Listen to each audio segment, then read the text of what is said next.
नागेन्द्रहाराय त्रिलोचनाय भस्माङ्गरागाय महेश्वराय नागेन्द्रहाराय त्रिलोचनाय भस्माङ्गरागाय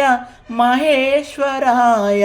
नित्याय शुद्धाय दिगम्बराय तस्मै नकाराय नमः शिवाय नित्याय शुद्धाय दिगम्बराय तस्मै नकाराय नमः शिवाय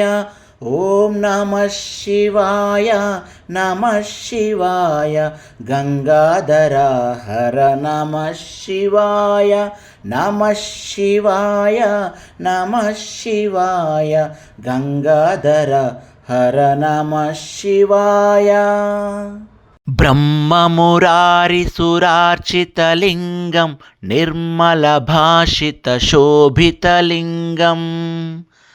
जन्मदुःखविनाशकलिङ्गं तत्प्रणमामि सदा शिवलिङ्गं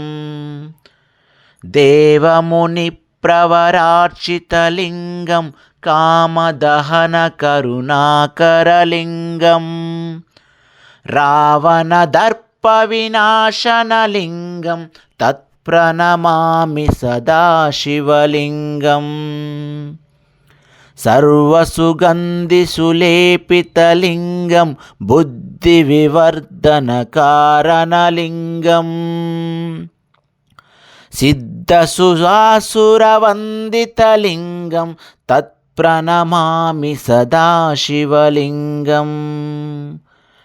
कनकमहामणिभूषितलिङ्गं पनिपतिवेष्टितशोभितलिङ्गं दक्षसुयज्ञविनाशनलिङ्गं तत्प्रणमामि सदा शिवलिङ्गं कुङ्कुमचन्दनलेपितलिङ्गं पङ्कजहारसुशोभितलिङ्गं सञ्चितपापविनाशनलिङ्गं तत्प्रणमामि सदा शिवलिङ्गं देवगणार्चितसेवितलिङ्गं भावर्भक्तिभिरेव च लिङ्गं दिनकरकोटिप्रभाकरलिङ्गं तत्प्रणमामि सदा शिवलिङ्गम् अष्टदलोपरिवेष्टितलिङ्गं सर्वसमुद्भवकारणलिङ्गम् अष्टदरिद्रविनाशनलिङ्गं तत्प्रणमामि सदा शिवलिङ्गं सुरगुरुसुरवरपूजितलिङ्गं सुरवनपुष्पसदार्चितलिङ्गं परमपदं परमात्मकलिङ्गं तत्प्रणमामि सदा शिवलिङ्गं लिङ्गाष्टकमिदं पुण्यं यः पठेत् शिवसन्निधौ शिवलोकमवाप्नोति शिवेन सह मोदते ॐ नमः शिवाय शिवाय नमः ॐ नमः शिवाय शिवाय नमः ॐ नागेन्द्रहाराय त्रिलोचनाय भस्माङ्गरागाय महेश्वराय नित्याय शुद्धाय दिगम्बराय तस्मै नकाराय नमः शिवाय मन्दाकिनी सलिलचन्दनचर्चिताय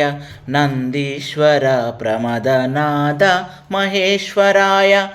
मन्दारमुख्य बहुपुष्पसुपूजिताय तस्मै मकाराय नमः शिवाय मन्दाकिनी सलिलचन्दनचर्चिताय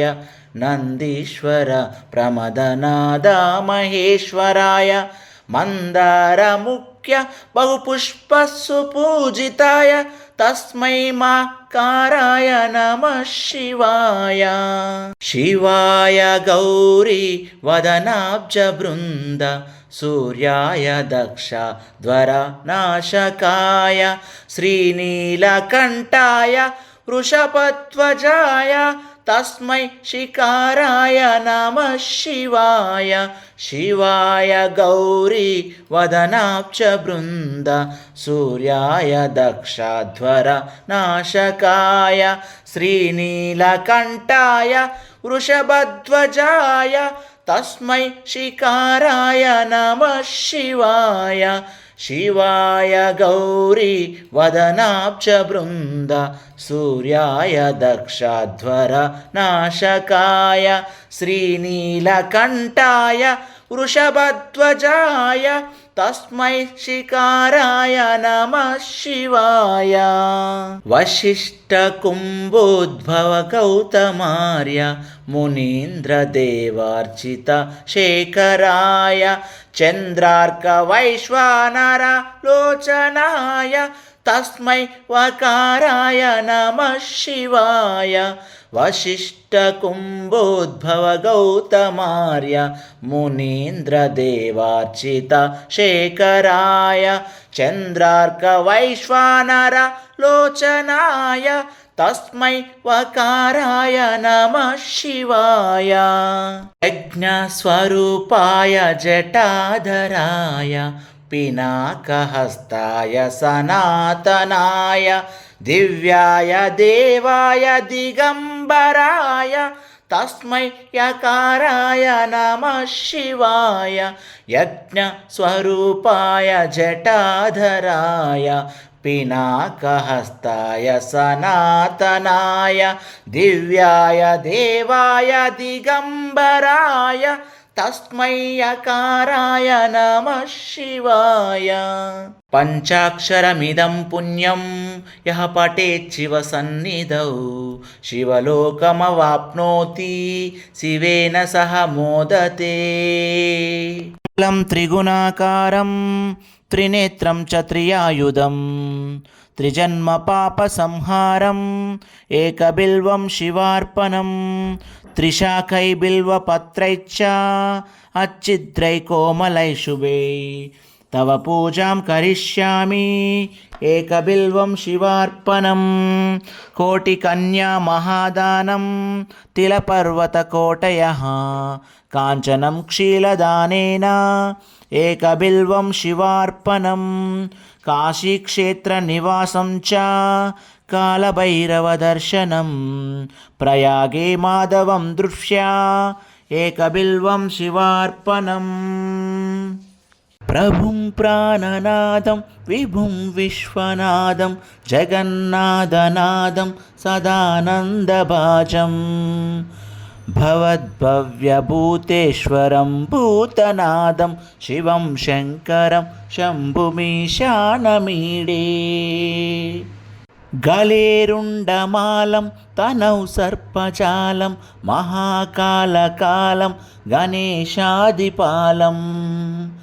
जटाजूटगङ्गोत्तरं गौर्विशालं शिवं शङ्करं शम्भुमीशानमीडे मुदामाकरं मण्डनं मण्डयन्तं महामण्डलं भस्मभूषाधरन्तम् अनादिं ह्यपारं महामोहमारं शिवं शङ्करं शम्भुमीशानमीडे वटाधो निवासं महाट्टाट्टहासं महापापनाशं सदा सुप्रकाशं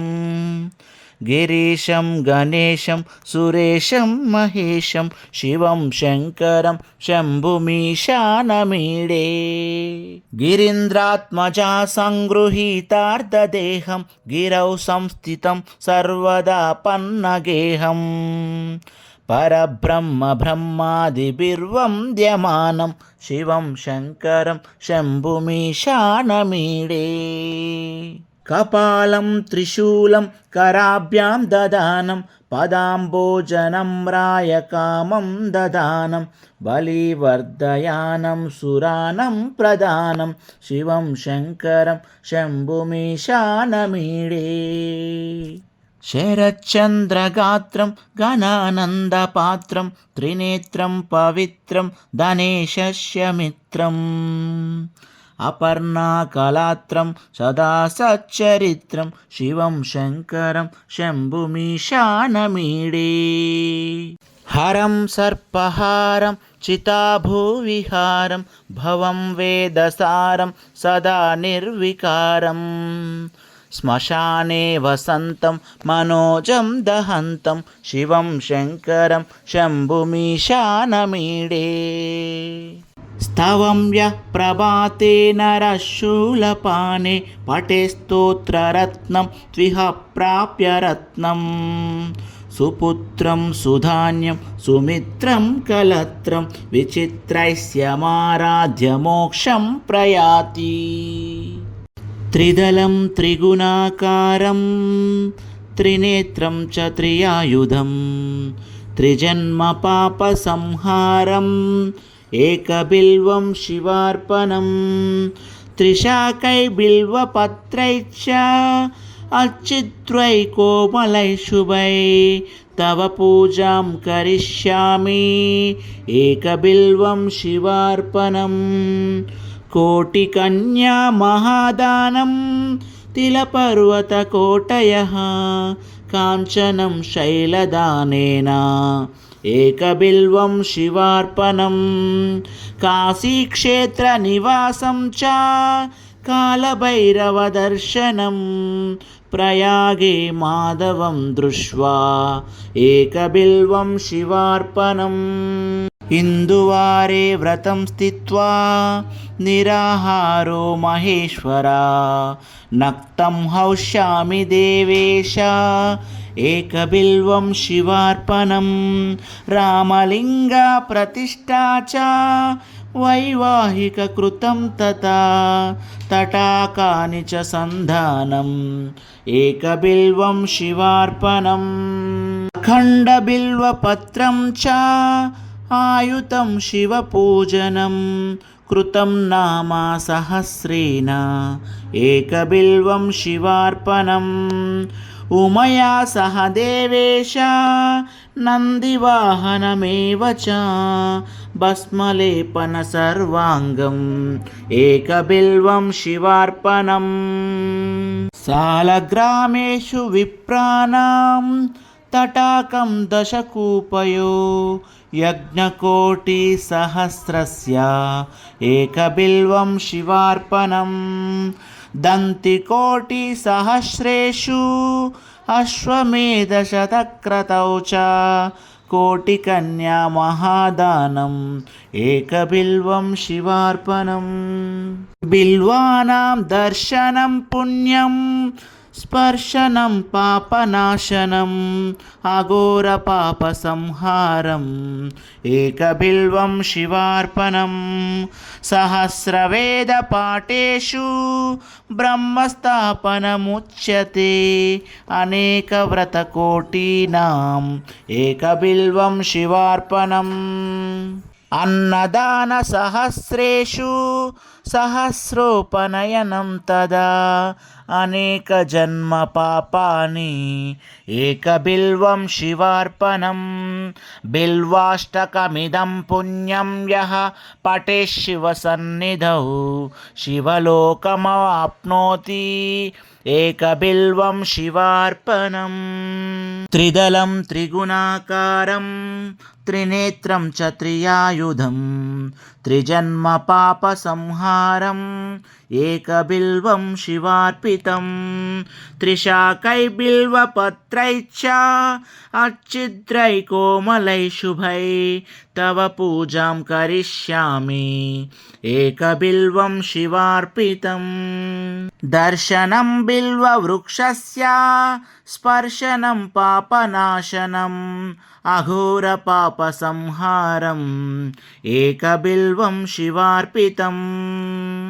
सालग्रामेषु विप्रेषु तटाके वनकूपयो यज्ञकोटिसहस्राणाम् एकबिल्वं शिवार्पितं दन्तिकोटिसहस्रेषु अश्वमेधशतानि च कोटिकन्याप्रदानेन एकबिल्वं शिवार्पितम् एकं च बिल्वपत्रैश्च कोटियज्ञफलं लभेत् महादेवे च पूजार्थम् एकबिल्वं शिवार्पितम्